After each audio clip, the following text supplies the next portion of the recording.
Salut à toi public, dans la correction de ce QCM sur l'énergie liée à l'interaction entre la lumière et la matière. Donc le photon ici se propage dans le vide à une vitesse v telle que... Alors la célérité d'un photon dans le vide, ça c'est une grandeur qu'il faut connaître, c'est la célérité de la lumière, c'est égal à 3,0010 puissance 8 mètres par seconde, donc ici on a V égale C. L'énergie d'un photon de fréquence nue, donc je te rappelle, pour les ondes électromagnétiques, la fréquence elle se note pas F, elle se note nue, de 5,46 10 puissance 14 Hz, ça vaut. Alors, là, très bien, il faut utiliser la relation E égale H nu, en multipliant la fréquence nue par la constante de Planck. Et en ce faisant, on va trouver 3,62 10-19 joules ou 2,26 électronvolts. Je te rappelle, une fois que tu as l'énergie ici en joules, tu divises par 1,6 10-19. Ça, c'est l'énergie d'un électron accéléré sous une tension de 1 volt, 1,6 10-19 joules, et tu trouves le nombre d'électronvolts. En faisant le calcul, tu tomberas sur 2,26 électronvolts. Une énergie de 3,4 électronvolts correspond à une radiation de fréquence. Et bien là, c'est l'inverse, c'est l'opération inverse. Tu fais 3,4 électronvolts, tu multiplies par 1,6 10-19, et tu vas donc trouver une énergie en joules, et ça c'est égal à H nu. Donc il ne reste plus qu'à diviser ton précédent résultat par H, et tu trouves sur ta fréquence qui est de l'ordre de 8,2 10 puissance 14 Hz.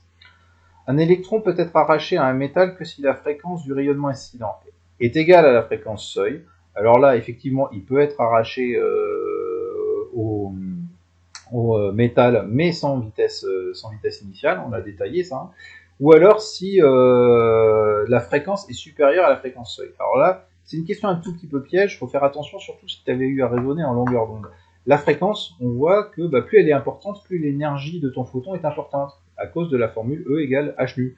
Si nu est important, l'énergie va être importante. Donc effectivement, on se rappelle, l'excédent d'énergie, il va il va être transformé en énergie cinétique finalement pour ton électron.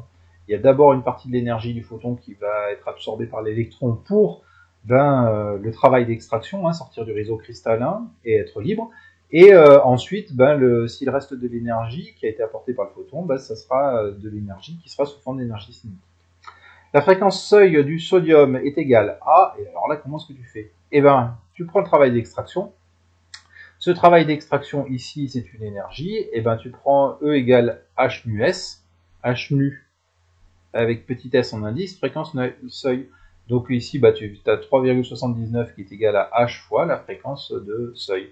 Donc ce qui te permet de déterminer cette fréquence de seuil. Et dans le cadre de cet exercice, on trouve une fréquence seuil à 5,7 10 puissance 14 Hz. Le travail d'extraction du calcium, donc là c'est l'opération inverse. Là on te donne directement sa fréquence, donc tu multiplies ça par H, la constante de Planck. Donc tu fais 6,94 10 puissance 14 multiplié par la constante de Planck, 6,63 10 34 joules secondes.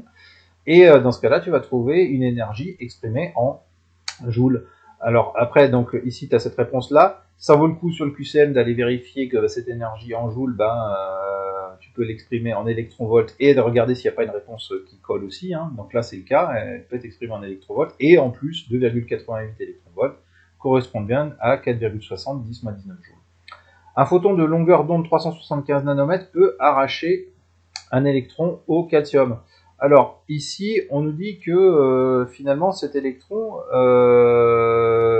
il a une ce photon, il a une énergie de 4,60 10 moins 19 joules au minima pour finalement arracher l'électron au réseau cristallin. Donc là, à partir de ça, tu trouves c'est une énergie, tu sais que c'est égal à hc sur lambda, et à partir de là, tu peux déterminer lambda.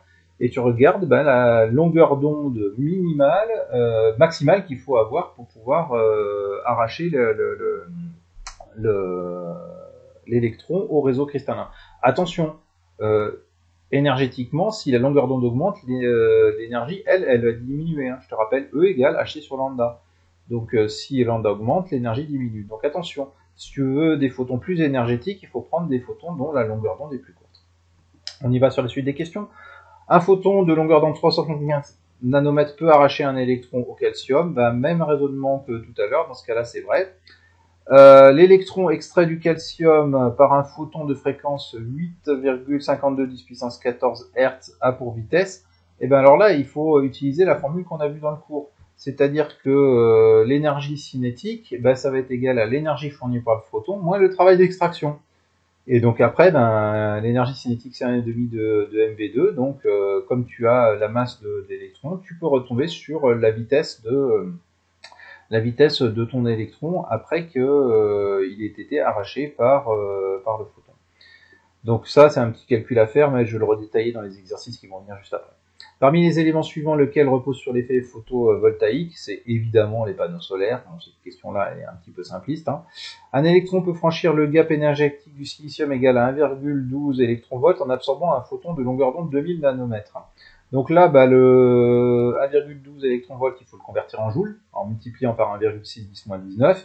Et ça, tu lui dis que c'est égal à hc sur lambda, et tu vérifies ben, finalement la longueur d'onde maximale qu'un photon doit avoir pour pouvoir permettre d'arracher l'électron au réseau cristallin. Dans ce cas-là, c'est faux.